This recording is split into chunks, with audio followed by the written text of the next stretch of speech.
মৰমৰ শিক্ষাৰ্থীসকল, এই ভিডিঅ'টোৰ জৰিয়তে তোমালোকৰ সমাজ বিজ্ঞানৰ ইতিহাস খণ্ডৰ ভাৰতীয় জাতীয়তাবাদৰ উন্মেষণ নামৰ পাঠটোৰ সৈতে সংগতি ৰাখি জাতীয়তাবাদনো কি সেই বিষয়ে কিছু কথা ক'বলৈ লৈছোঁ।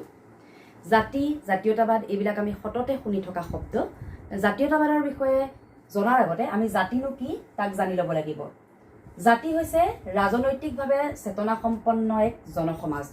এটা নিৰ্দিষ্ট ভৌগোলিক এলেকাত বসবাস কৰি থকা এটা জনসমষ্টি জাতি বুলি কয়, যদিহে সেই জনসমষ্টিটো ৰাজনৈতিকভাৱে চেতনাসম্পন্ন হয়। এতিয়া মই যে ক'লোঁ যে জাতি এটা নিৰ্দিষ্ট ভূখণ্ডত বসবাস কৰি থাকে, কেতিয়াবা নিৰ্দিষ্ট ভূখণ্ডত বসবাস নকৰাকৈও এটা জাতি গঠন হ'ব পাৰে বা এটা জনসমষ্টিৰ মাজত ৰাজনৈতিক চেতনা থাকিব পাৰে। আৰু ৰাজনৈতিক চেতনা থাকিলেই তেনে জনসমষ্টিক জাতি বুলি ক'ব পাৰি। এই বিষয়ে তোমালোকে ডাঙৰ হ'লে জানিব পাৰিবা। তেনেকুৱা উদাহৰণ আছে, এটা নিৰ্দিষ্ট ভৌগোলিক এলেকাত বসবাস নকৰাকৈও জাতি গঠন হোৱাৰ উদাহৰণ আছে। এতিয়া জাতি এটাৰ একোটা আধাৰ হৈছে ৰাজনৈতিক চেতনা আৰু জাতীয়তাবোধ। অৰ্থাৎ জাতি হ'বলৈ হ'লে ৰাজনৈতিক চেতনা লগতে তেওঁলোকৰ জাতীয়তাবোধ থাকিব লাগিব। জাতিৰ সাৰ্বভৌমত্ব নাথাকে। সাৰ্বভৌমত্ব মানে তোমালোকে কি জানা?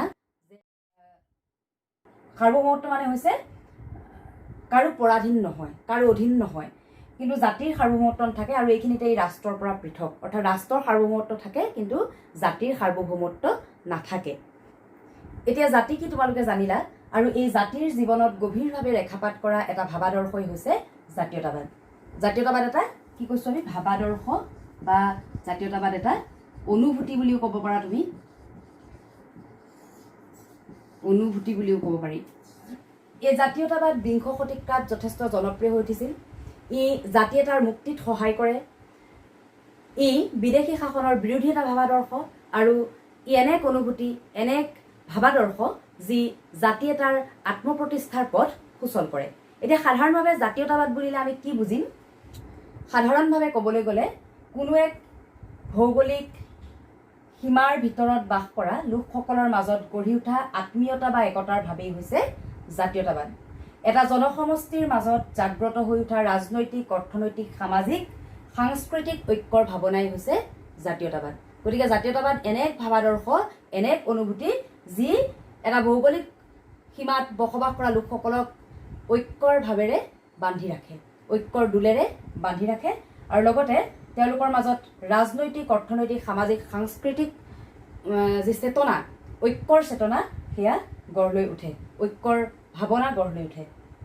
এতিয়া তোমালোকে এটা কথা জানা, 1756-57 চনত পলাচী যুদ্ধত বংগৰ নবাব চিৰাজউদ্দৌলাক পৰাজিত কৰি ভাৰতত ইষ্ট ইণ্ডিয়া কোম্পানীয়ে শাসনৰ পাতনি মেলিছিল। অৰ্থাৎ পলাচী যুদ্ধৰ পিছৰ পৰাই ভাৰতত ব্ৰিটিছ শাসন আৰম্ভ হৈছিল। আন কথাত ক'বলৈ গ'লে ভাৰতবৰ্ষ পৰাধীন হৈছিল। আৰু ইয়াৰ 100 বছৰৰ পাছত 1857 চনত চিপাহী বিদ্ৰোহ সংঘটিত হৈছিল। তোমালোকে জানা এই বিষয়ে। আৰু চিপাহী বিদ্ৰোহ বিফল হ'লেও, অৰ্থাৎ বিফল এইকাৰণে কৈছোঁ যে চিপাহী বিদ্ৰোহে ভাৰতবৰ্ষক ব্ৰিটিছৰ শাসনৰ পৰা মুক্ত কৰিব পৰা নাছিল।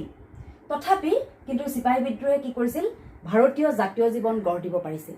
চিপাহী বিদ্ৰোহৰ পৰাই ভাৰতীয় জাতীয় জীৱন গঢ় লৈ উঠিছিল। ভাৰতীয়সকলে নিজৰ দেশৰ প্ৰতি, নিজৰ জাতিৰ প্ৰতি এটা দায়বদ্ধতা অনুভৱ কৰিছিল আৰু এই গোটেই যিটো ভাৱ, সেই ভাৱটোৰ বিকাশ ঘটিছিল চিপাহী বিদ্ৰোহৰ পাছৰ পৰাই। ভাৰতীয় লোকসকল সততে ব্ৰিটিছৰ অন্যায় শোষণৰ বিৰুদ্ধে সৰব হৈ পৰিছিল। ব্ৰিটিছৰ অন্যায় শোষণৰ বিৰুদ্ধে ভাৰতীয়সকলে মাত মাতিছিল। তেওঁলোকে দেশৰ প্ৰতি কিবা এটা কৰাৰ তাৰণা অনুভৱ কৰিছিল আৰু এনেকৈয়ে কি হৈছিল? এক নৱ চেতনাৰ উন্মেষ ঘটিছিল আৰু এয়াই হৈছে ভাৰতীয় জাতীয়তাবাদৰ উন্মেষণ।